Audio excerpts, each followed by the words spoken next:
it's been 4 to 5 months, depending on how you look at it, since the last stocks update, so let's get into this.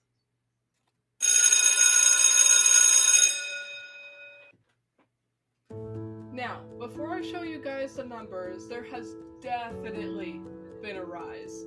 So keep that in mind when I tell you all about what I am about to show you with my stocks. So just let me adjust the microphone real quick so then it is in view and facing me. There we go. Got a slight glare on the screen. Alright, that's better. Adjust the lighting. Yep, looks good. Alright. Alright, so this is my Questrade account. As you guys can see, I've had an increase in cash as well as market value and total equity. So let's just open it up and take a look at what I am working with.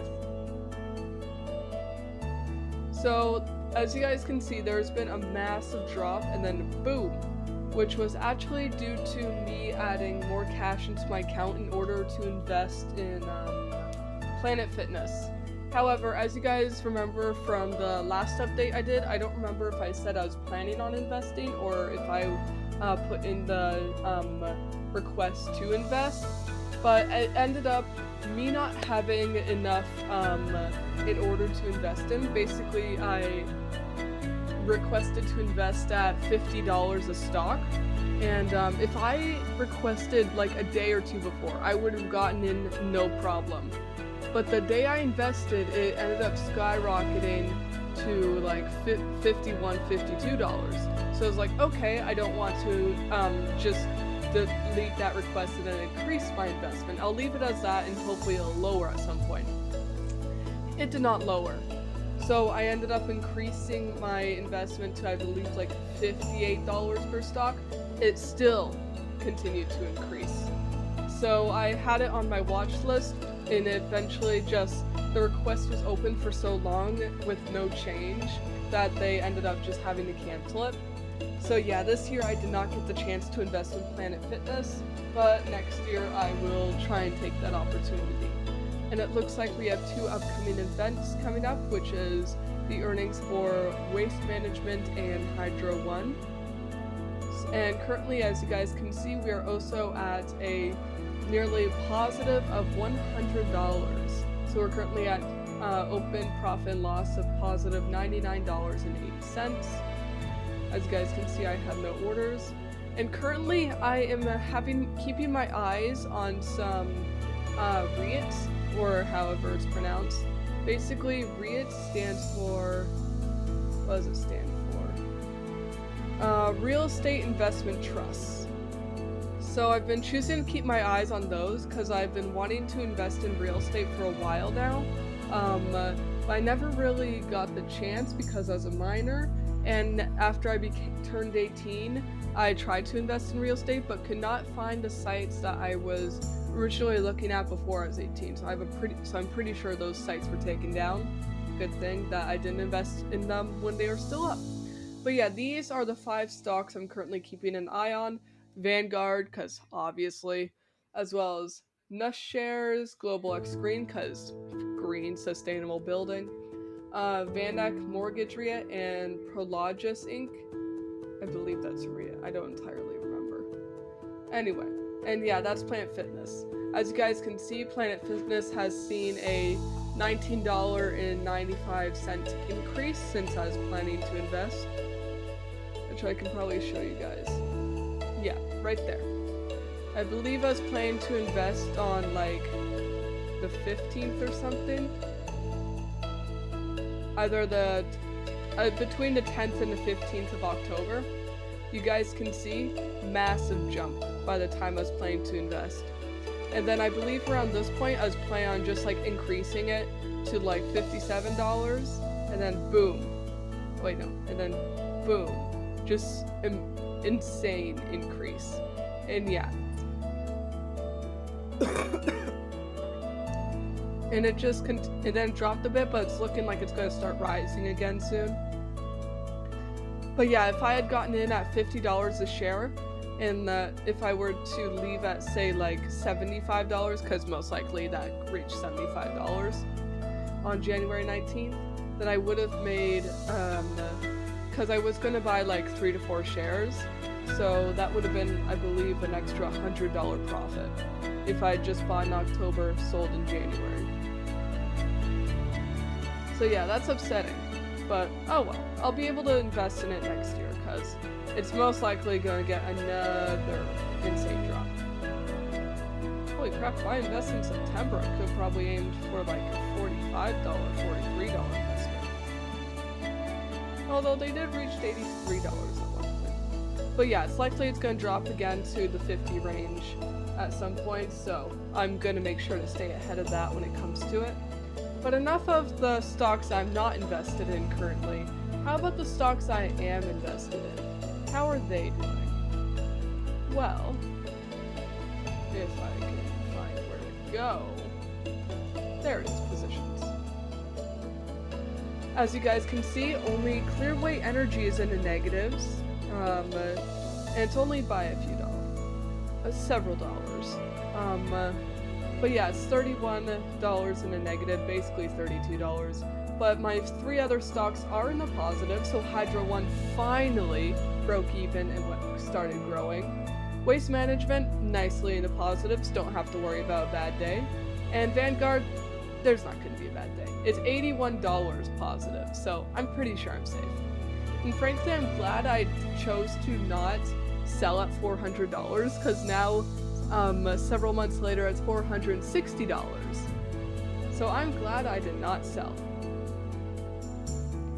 And then, yeah, currently the dividends are at $1.8, so $1.80. Slightly above that, but yeah, basically $1.80. So yeah, I'm very happy that I invested and kept Vanguard.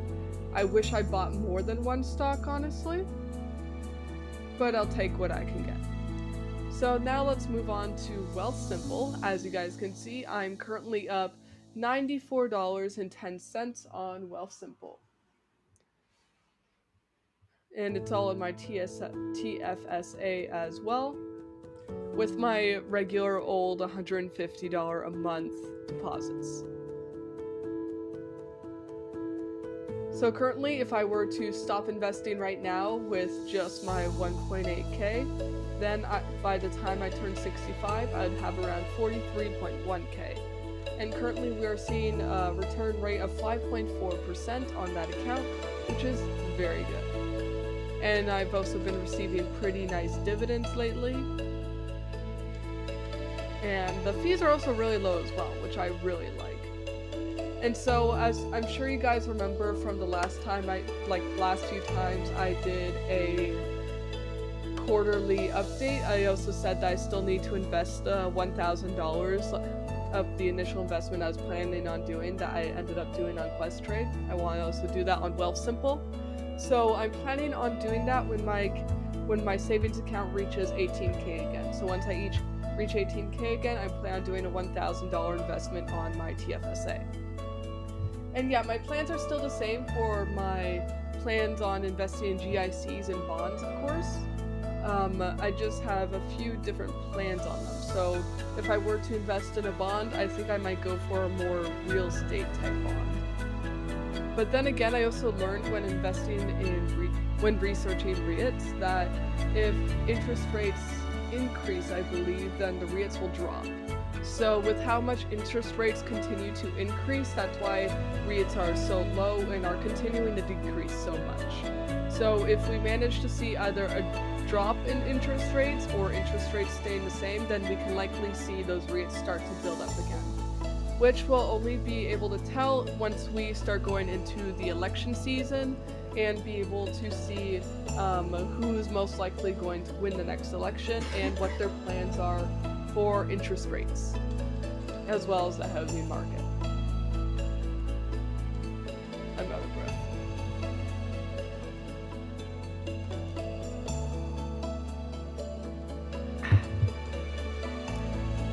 Alright, so I believe I was going to show you guys investment products. Yes. So So this is where you guys can find different types of investment products on Questrade, like IPOs, not sponsored, fixed income, precious metal, mutual funds, FX, and CFDs. I don't know what those are. I'll probably end up being interested in them at some random day and start researching heavily on them. And then we also have stocks, options, and ETFs. So ETFs is where you can find a lot of REITs because they tend to be a bunch of different, real estate investments just combined into mutual funds. And it took me completely out of my mind. So let's go back to stock options, and I believe I can find it in mutual funds. No, I cannot. Fixed income, that's where I'm thinking about looking. So in the fixed income area, that's where you can find the GICs and bonds for days or years. I would of course choose to invest for years. And I am planning on looking at a high term rate, so like the maximum years, so 5 years. With I'm pretty sure I'd go for annually instead of like compounded, not compounded, or at maturity. So I'm pretty sure I'd stick with annually and just focus on the rates.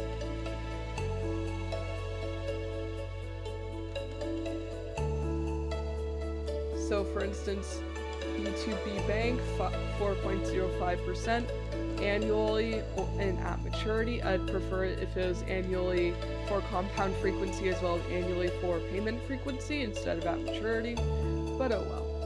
And then of course there's bonds, which you always have to invest a minimum of $5,000, because shortly after I turned 18, I was planning on just investing in a bond like one morning, and then I later on found out that I have to invest a minimum of $5,000. And this was back when I only had like 15K in my savings account, so I was like, I ain't doing that. So these are also the types of bonds we can invest in. So like a few Hydro-Quebec ones as well. I'd personally like to go for not that high level of maturity because I'm not even going to remember that stock investment by then. But I'd rather look at more the higher yields. So for instance, this one finishes at 2030, so around 6 years. A little over 6 years because the month and the day, but it's a 12.028% yield with the price being 74.625 price. And it's with Course Entertainment. However, I remember researching that, and as you can see by the DBRS rating, it's actually not that reliable. So I'd instead look through the more reliable ones, so like banks, financial institutions, the government, all that sort of stuff, even like airports. I'd also look into all that. But yeah, enough of that. I already went into my TFSA. Oh yeah, I'll show you guys my portfolio. And yes, I have an RRSP, but I have not been investing in it. I'm pretty sure I told you guys I was planning on investing in it in like 3 years. Because right now I just want to focus on the TFSA. But yeah, these are how my investments are currently doing. By the looks of it, only one is in the negative, and that is BMO Long Federal Bond Index ETF. So yeah, I have several shares and everything. This one I only have 1.94 shares, but it's also my most invested one. And then of course gold is in the positive at the moment. However, I'm not too happy with gold because gold I find is always somehow gain its way into the negatives. And I don't even have one full share of gold. But I can probably expect to get one full share of gold after like 2 or 3 more deposits. And so yeah, those are my portfolio holdings. Now I'll show you guys my budgeting sheet. So as I told you guys in the last quarterly update, and I believe the one before that as well, not too sure about that one, contributions for 2024, like contribution limit, is $7,000 for this year. So you can see that remarked within my contribution room remaining area. where it goes from 3,700 to over 10,000. And yeah, you guys can see the regular old deposits of $150 a month with the Quest Trade investment of $200 on October 15th. And I believe that is all. Yes, it is. Alright. And those are my stocks in TFSA. They're looking fantastic right now. And I'm hoping for their numbers to continue rising. And I especially hope that I'll find my eyes on a few other promising stocks that will do phenomenally. I hope y'all had enjoyed. Check out my novels on Amazon and Kobo, link in the description. Check out Creative Writing Club Premium on Patreon and Spotify, link in the description. Check out Quill and Scroll Stash in the description. Check out my personal Instagram at dark_night_wolves. Check out the Creative Writing Club Discord server in the description. And keep working hard for that bag.